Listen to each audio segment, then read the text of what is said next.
여러분 새해 복 많이 받으십시오. 이렇게 1년이 후딱 지나가네. 지지난주에 새해 복 많이 받으세요 그랬는데 또 새해 복 많이 받으라고 인사하네. 우리 민족의 큰 명절이죠. 이 설날. 명절이 참 복되고 좋은 이유는 온 식구들이 모이기 때문이지 않을까 싶습니다. 저희 부모님 세대를 근데 생각해보면 참 힘들고 어려운 시대를 살았어요. 요즘은 먹을 것이 풍족하지만 우리 부모님 시대에는 먹을 것이 그렇게 풍족하지 않았어요. 저도 어렸을 때 기억나는 것 중에 하나가 뭐 혼분식 먹기 운동 이런 거 있었어요. 그래서 밀가루 음식 하루에 한 끼씩은 먹자 이랬어요. 쌀이 부족하기 때문에 다른 걸로 좀 채우라는 거죠.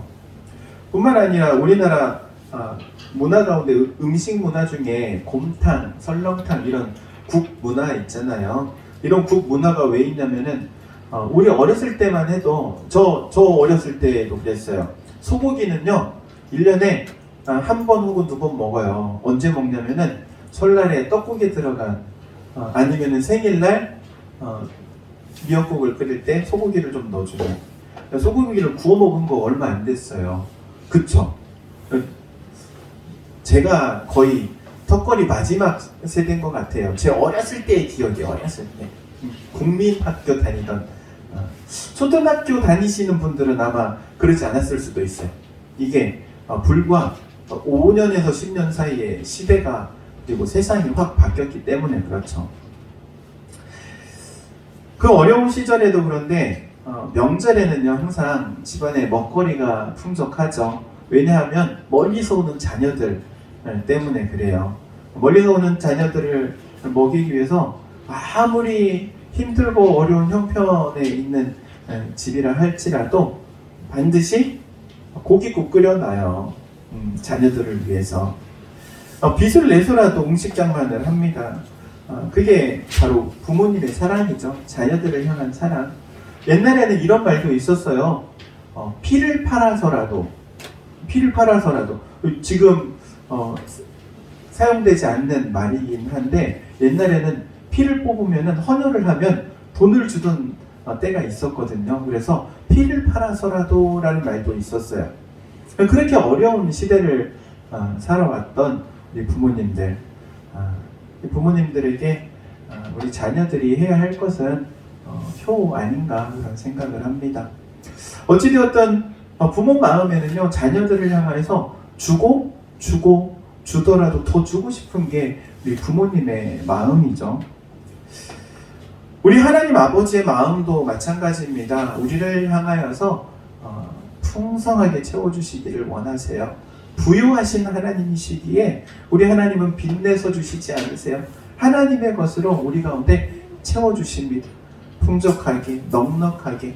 그래서 우리의 빈궁함을 돌보시고 우리의 빈궁함을 풍요함으로 바꿔주십니다. 이 하나님, 그 너무나도 선하고 좋으신 하나님, 우리 하나님을 붙들 수 있기를 주의 이름으로 권면합니다. 여러분 막히는 길을 뚫고 이 명절에 부모님을 찾아뵙기 위해서 내려와요. 많은 이들이 고향길을 갑니다. 힘들고 어려워도 길이 막히고 또 이번에 명절 기간에는 눈도 온다고 하잖아요. 눈길을 뚫고 가는 이유가 뭐예요? 고향 땅으로 가는 이유가 거기 누가 계시기 때문에? 부모님이 계시기 때문에 그렇죠. 부모님이 계시지 않으면요 고향 땅을 갈 이유가 없어요.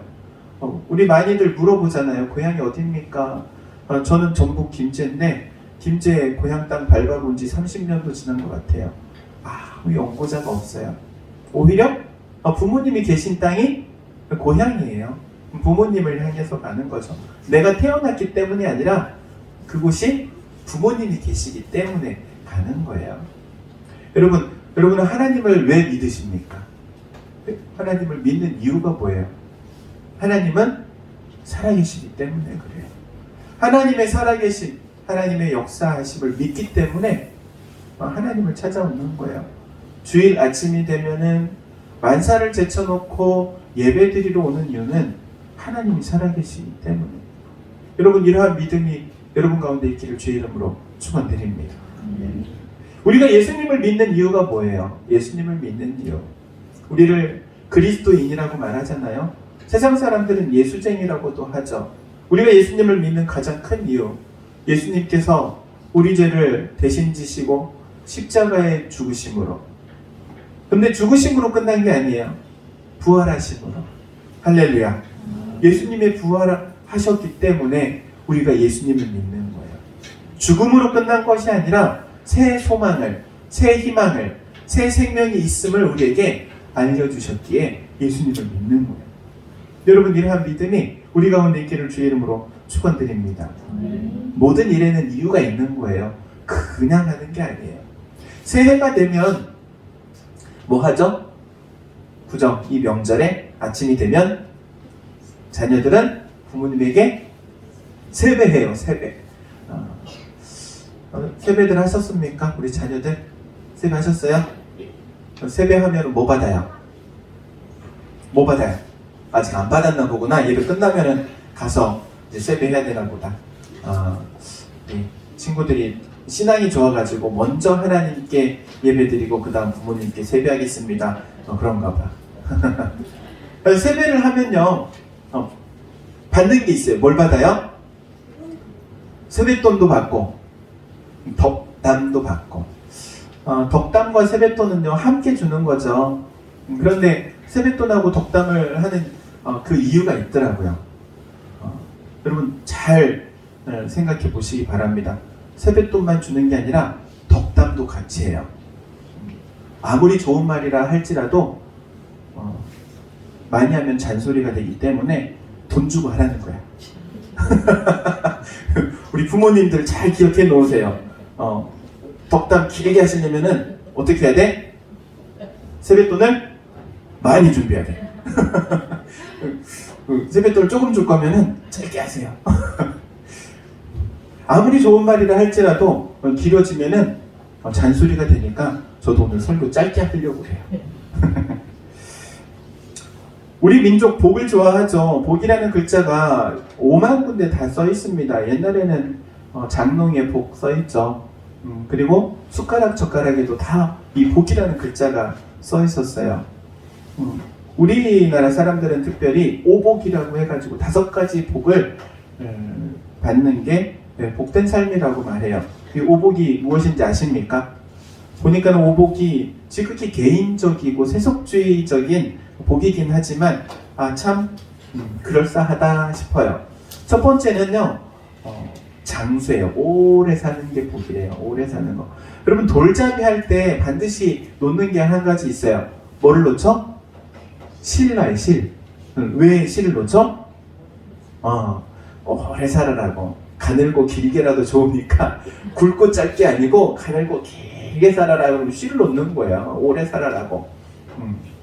그게 첫 번째 복이랍니다. 두 번째 복은 어떤 복일까요? 그냥 오래만 사는 것보다는 뭐가 있어야 돼요? 돈이 있어야 돼. 물질의 복, 물질의 복, 부귀. 이게 두 번째 복이래요. 그리고 세 번째 복은요, 강령이랍니다. 강령. 이 강령이라는 복은요, 육체와 마음이 건강한 거예요. 여러분 몸만 건강해서는 안 돼요. 왜냐하면 몸만 건강하면 막 비 오고 그럴 때 이거 머리에다가 꼭 꽂고 돌아다니면 안 되니까 정신도 건강해야 되는 거예요. 이게 강령이래요. 강령. 여러분 강령하기를 주의 이름으로 축복합니다. 건강하세요. 건강하게 사시다가 그냥 오늘 저녁까지 건강하게 있다가 그냥 주무시듯이 돌아가세요. 그게 다 복인 줄로 믿습니다. 그리고 네 번째 복은요, 유호덕이래요. 유호덕. 이 덕을 칭송한대요. 이웃들이 저 사람은 있어야 돼. 저 사람이 우리 마을에 있으니까는 너무 마을이 잘 돼. 여러분 우리 교회가 들어야 할, 우리 교회가 받아야 할 복인 줄로 믿습니다. 당인교회가 있어서 우리 당인리가 너무 좋아졌어. 우리 당인교회 성도들이 있어서 우리 마을이 너무 밝아졌어. 할렐루야. 아멘. 그리고 마지막으로는요, 고종명이라고 하는데 고통 없이 평안하게 죽는 복이래요. 인생은요 죽음을 준비해야 해요. 신앙인은 특별히 나의 죽음을 뭐 나이가 있든 없든 한 번쯤 생각하고 준비해야 해요. 어떤 죽음을 맞이할 것인가? 내가 죽은 후에는 과연 무엇이 남을 것인가? 호랑이는 죽어서 가죽을 남기고, 사람은 죽어서 이름을 남기고, 신앙인은 죽어서 신앙을 남겨야 되는 거예요. 여러분의 신앙을 남길 수 있기를 바랍니다. 여러분의 자녀들에게 찾아선 손 가운데 신앙을 남길 수 있는 그러한 복이 있기를 주의 이름으로 축원드립니다. 하나님께서 주시는 복은요, 그런데 이 오복을 뛰어넘어요. 이 오복과는 비교할 수 없는 복이에요. 이 모든 복을 포함하기 때문에 그래요. 이 복 위에 더 큰 복을 주세요. 오늘 본문 말씀은요, 바로 이 신앙적인 축복을 말씀하시는데 두 가지를 이야기합니다. 신앙적인 축복. 첫 번째는요, 신앙의 중심이 되는 교회의 부흥이에요. 오늘 5절 말씀에 보니까는 5절 하반절에 이렇게 말씀합니다. 예루살렘의 번영을 본다. 예루살렘의 번영. 예루살렘이 이스라엘의 수도잖아요. 왕이 있는 곳이에요. 그런데 예루살렘 그러면 유대인은 가장 먼저 떠오르는 게 수도를 떠오르는 게 아니에요. 왕을 떠오르는 게 아니에요. 하나님의 성전을 떠올려요. 하나님 중심의 신앙을 가지고 있기 때문에 그렇죠. 그래서 예루살렘의 번영 그러면은요, 단순히 왕이 잘 나가는 것을 말하는 것이 아니라 성전의 부흥, 신앙의 부흥을 의미하는 거예요. 그래서 오늘날로 따진다면 이렇게 말할 수 있겠죠. 교회의 부흥이다. 교회의 부흥. 여러분, 그런데 교회의 부흥이 왜 복인지 아십니까? 교회가 부흥하면요, 하나님의 일하심을 볼 수 있기 때문에 그래요. 하나님의 역사하심을 목격하는 거예요. 놀라운 하나님의 그 은혜를 경험하는 자리, 바로 교회가 부흥하는 것을 통하여서 경험할 수 있어요. 그게 복이에요.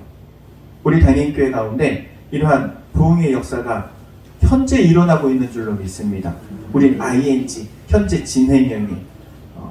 그리고 또한 이렇게 부흥하는 그 신앙 가운데, 교회 가운데 하나님의 콩고물이 떨어지는 거예요. 콩고물. 하나님 입장에서는 콩고물이지만 우리가 받을 때에는요, 그 무엇으로도 비교할 수 없는 놀라운 축복.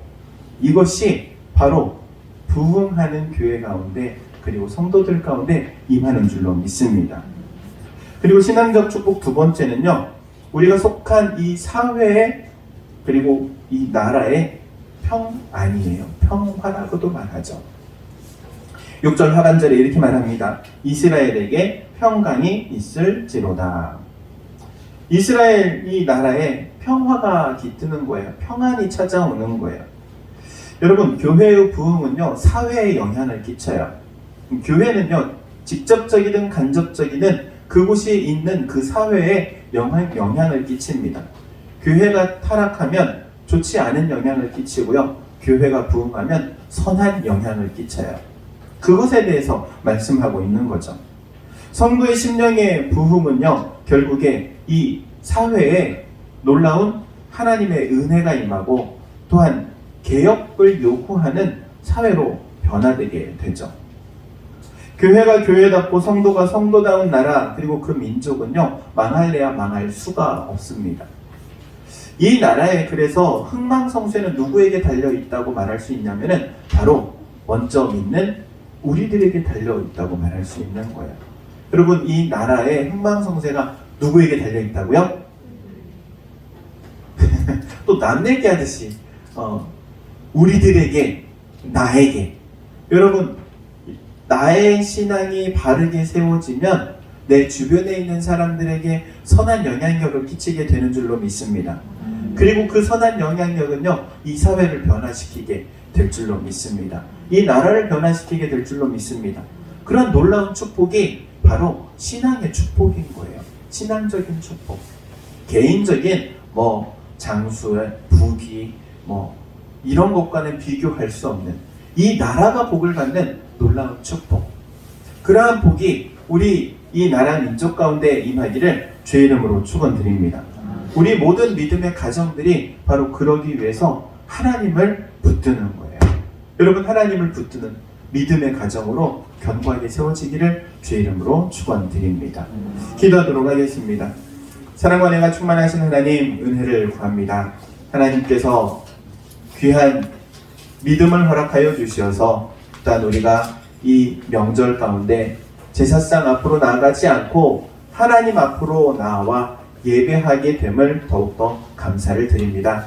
저희가 드리는 예배를 통하여 하나님 홀로 영광 받으옵소서. 또한 예배하는 우리 가운데 신앙적 축복을 허락하여 주시고 우리의 삶에 놀라운 변화가 일어나며 또한 선한 영향력을 끼쳐 이 사회에, 이 나라의 민족 가운데 하나님의 복이 임하도록 역사하여 주옵소서.